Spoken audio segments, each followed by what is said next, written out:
Hello ladies and gentlemen, Big Daddy Top Hat here, once again to cover another chapter in fighting game history. Amongst this content, we have looked at a hell of a lot of fighters published by Capcom, the company who would build an entire fighting game empire after the success of Street Fighter 2. In this week's video, we are going to look at the history of one of the company's lesser celebrated titles, and one many people will probably have forgotten existed altogether. This, ladies and gentlemen, is the mad history of Capcom Fighting Evolution, and why we never played it. Yeah!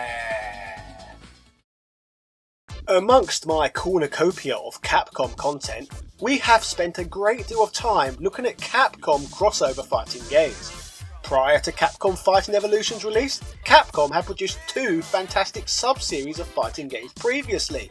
The first of these was the Marvel vs. Capcom crossover games, which at the time were rounded off with the huge, impressively chaotic Marvel vs. Capcom 2.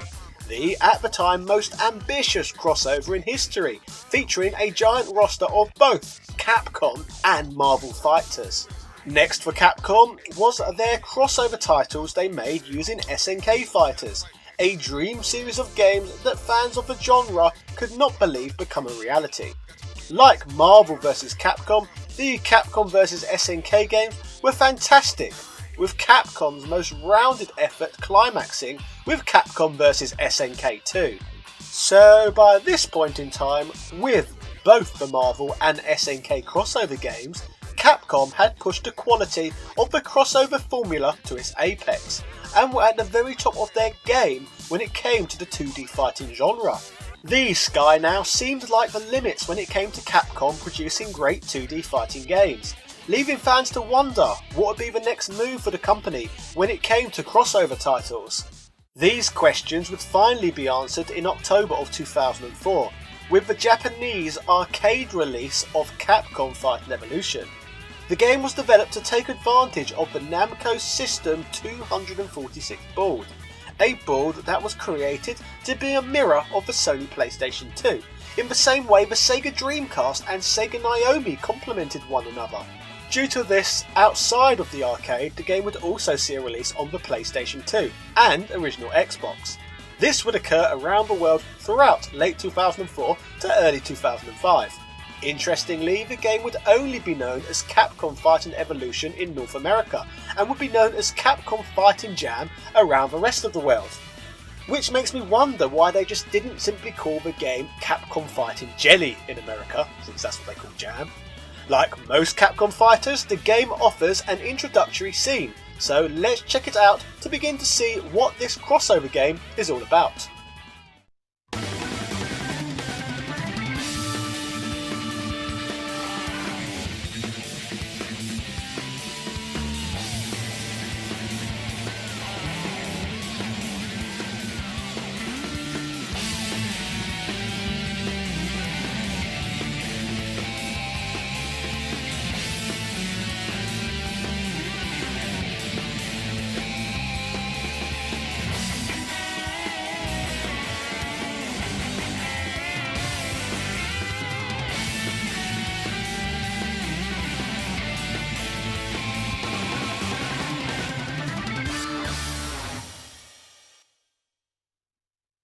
Capcom Fighting Evolution.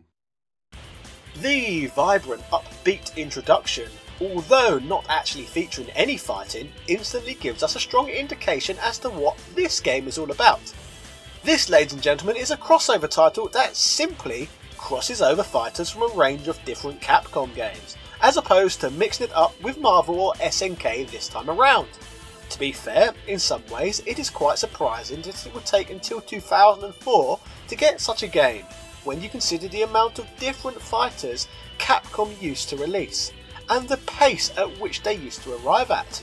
The fact that the company made so many fighting games would mean that Capcom would have a ginormous roster of fighters to pick from and include in the game, with room to include potentially more than ever before, considering that roster spots would not be taken up either this time around by Marvel or SNK fighters. Unsurprisingly, despite the fact that there are many fighting games amongst Capcom's portfolio, when it comes to Capcom Fighting Evolution, as usual the company would rely on their biggest cash cow, Street Fighter, to carry the new franchise, having Street Fighter characters taking up the majority of roster spots within this game. When you get to the character select screen, the fairly small roster of 21 characters in this title are split into different groups based on which franchise they are from. So let's briefly go through these games' representatives. We have 4 popular characters from Street Fighter 2 appearing in this game, all of which who have appeared in previous Capcom crossover games in the past, and rightfully so, as these are some of Capcom's most recognisable characters. Then we have Darkstalkers characters included in the game too. The original Darkstalkers game used the same game engine as Street Fighter 2, and most of the spooktacular characters who appear in Capcom Fighting Evolution had appeared across previous crossover fighting games too. Fighting Evolution though would be Jeddah's first appearance outside of the Darkstalkers universe, originally appearing in Darkstalkers 3. Next up we have a selection of characters to choose from the game Red Earth, which in my opinion is the most pleasant addition to this fighting game, especially considering how little love Red Earth generally gets these days. Out of the 4 characters representing Red Earth, we have the Thundercat-like Conan Barbarian-esque hybrid known as Leo. He is present within this game along with the Japanese warrior known as Kenji too. Even more surprisingly than these two though, 2 of the previously uncontrollable boss characters from Red Earth are also playable in this game. These include Hauser, the huge T-Rex beast from the original game, and Hydron, the mischievous half-Nautilus and half-Kraken monster. Due to presenting these first-time playable characters, I think that Red Earth's representatives are the most interesting of the lot in this game.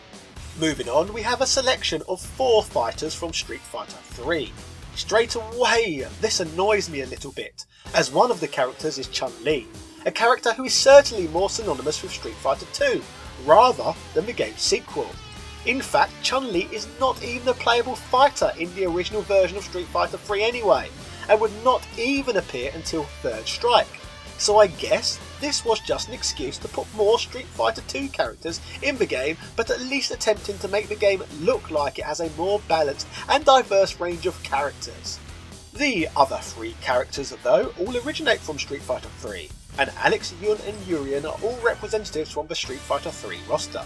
Interestingly, none of these characters are included in any of Capcom's previous fighting crossover games, so this marks the character's first ever appearance outside of the Street Fighter 3 franchise. The final game offering representatives is Street Fighter Alpha, yet another Street Fighter title. As expected, representing the Alpha roster, we would of course have Sakura, which is of no surprise when you consider how much Capcom seemed to love the design of her. The character, inspired by Sailor Moon and other heroes of this Japanese archetype, had already appeared in both the Marvel and SNK vs games, along with rival schools too, so she was a veteran of crossover fighters by this point. We also have both Rose and Karin in this game, both marking their first appearances as playable characters in a Capcom game outside of the Alpha series. Finally, and the character who annoys me the most from the Alpha selection is Guy, as like Chun-Li and Street Fighter 3, Street Fighter Alpha is not the game Guy originates from, neither is it the title he is most synonymous with either. If you think Guy, you think Final Fight, which is obviously further embedded by the fact that there is an actual game just known as Final Fight Guy on the Super Nintendo. Apart from all of these, we have one further playable character, who does not originate from any of the franchises we have just run over. This new fighter's name is Ingrid, and rather interestingly originates from an unreleased 3D fighting game known as Capcom Fighting All-Stars. The game that was never meant to be was cancelled in August 2003. Capcom had beta tested the game, but after negative feedback from players and more months in development, the game was scrapped. Despite its cancellation, many elements of the gameplay were reused when producing Capcom Fighting Evolution, and Ingrid was resurrected from the failed games project. I want to spend more time talking about this game's roster shortly, but first let's explain this game's fighting mechanics. On the character select screen in this game, players must choose 2 characters. This is due to, you guessed it, tag team matches players, because what would a Capcom crossover fighting game video be without a Teddy Long reference?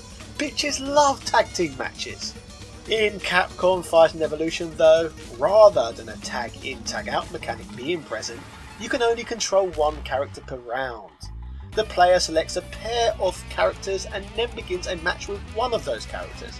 In the Japanese version of the game, if their current character is defeated for 1 round, then the next round will begin with the other character. In the North American version, the character can remain the same whether he or she wins or loses.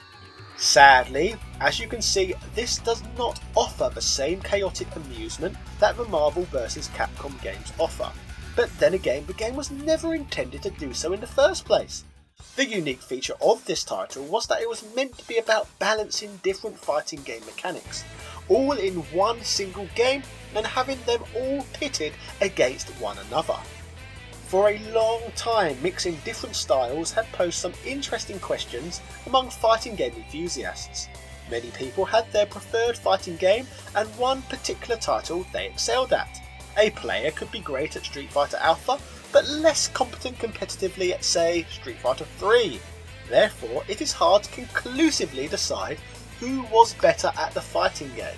In some ways, it poses the age-old question, similar to who would win in a fight, when people discuss the fantasy scenario of what they think would happen if a boxing world champion got into a real-life fight with, say, a judo world champion.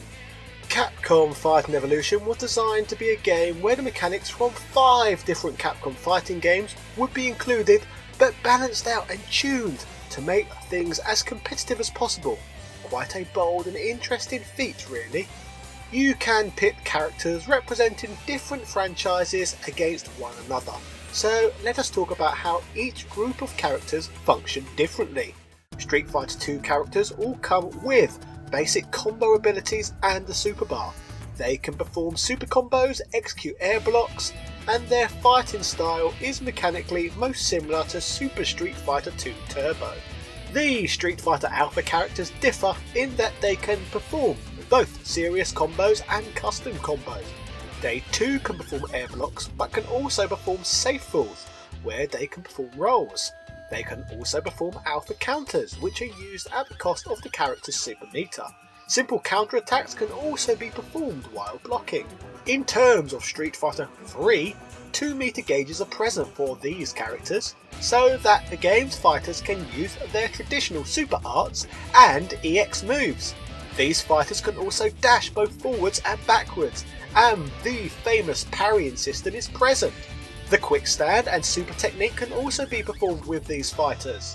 Both the Darkstalkers and Red Earth characters have received power boosts in this game, due to the fact that characters from both franchises have less techniques up their sleeves than in more complex developed Street Fighter games. In addition to this, Darkstalkers characters can air block, dash, guard cancel and perform boosted special moves and chain combos. In regards to Red Earth characters being powered up, that is literally how the characters function, as the RPG elements involved in Red Earth have been carried over to Capcom Fighting Evolution for Red Earth fighters to take advantage of. Basically, these characters are unique in that they can use their super meter to level up and become stronger. Apart from all of this, I guess we should not forget Ingrid. Ingrid uses her own fighting system in which she can roll instantly after a block at the cost of a super meter. Looking at these different fighting styles, it becomes more clear as to why these were the particular 5 games Capcom chose to use when making this game. Personally, rather than 3 separate Street Fighter teams existing, I would have rather have seen Capcom include fighters from Star Gladiator, Rival Schools or even Saturday Night Slam Masters. But I guess considering that these games play even more differently from the others, marrying up the mechanics with games included in this one would have been even more challenging. Conceptually, the idea of creating a game featuring all these different mechanics is an inventive and ambitious idea, which I guess made the game different from other Capcom games. We will touch more on this shortly, but now let's talk about how this game looks. Whilst marrying up the mechanics of multiple games seemed like something that would require a lot of effort to pull off, it appears that Capcom made little to no effort at all when it comes to the game's sprite work. From what I can see at least, it looks like every character, with of course the exception of Ingrid, has been taken straight from another Capcom fighting game, making the overall design of the game not look very uniform, and instead look literally copy and paste, and very cheap and tacky looking as a result. This lack of care and attention to detail in some ways makes the game look like some mad bootleg fan project, rather than a legitimate game, as many of these characters are not just from different games, but characters that were created to take advantage of very different arcade hardware. For example, you will notice that the Street Fighter 3 characters have a lot more detail and animation to them than the Street Fighter Alpha characters, so it looks extremely odd to see them all featured within the same game. Backgrounds are dull and unimaginative and do not look like they feature the same amount of detail and attention that any of the source material in which the game was based on have within. Overall, they are generally just dull and uninspiring. In addition to the game's small roster of 21 fighters, there are also 2 boss characters in whom you get to face off against at the end of a single player campaign. These include Akuma from the Street Fighter franchise, surprise surprise, and Pyron from Darkstalkers. Sadly, there is no Red Earth secret boss fight, which is a crying shame considering the original title was just a huge boss rush anyway, but not surprisingly really either when you consider the complete lack of attention to detail with many elements within this game. So now we have covered the game's visuals and how the mechanics were designed to work, let us see how journalists perceived Capcom Fighting Evolution at launch and get an idea of how well this title functioned. IGN would be amongst the publications that would give this game attention, and they stated that at first it's actually kind of easy to get caught up in what Capcom Fighting Evolution brings to the table. It managed to borrow more than 20 different characters from 5 established franchises, complete with new and remixed theme songs and brand new stages. I noticed some definite advantages for the Street Fighter 2 and Alpha crew, which frequently do more damage, have better combos and have seemingly faster reaction times.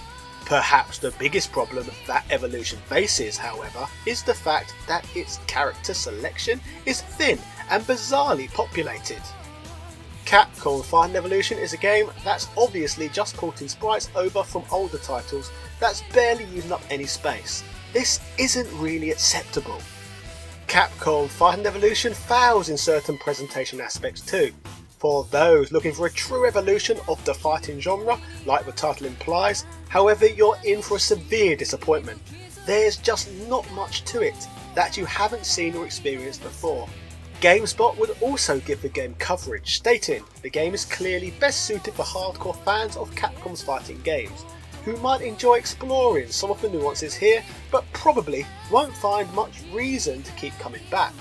There's not that drastic of a difference from one fighting system to the next, but the subtle differences between them do give the game some depth. It helps to some extent that many of the game's fighters have been at least slightly tweaked since you last saw them.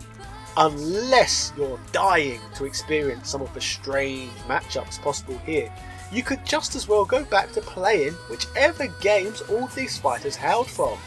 Overall, across various publications, the game was not particularly well received. The mixture of fighting game mechanics impressed, but the amount of assets this game recycled, paired with the game's tiny roster, put a lot of reviewers and future consumers off. Reportedly, the game had a brief period of being enjoyed competitively in Japan, but would soon be dropped from major fighting game tournaments.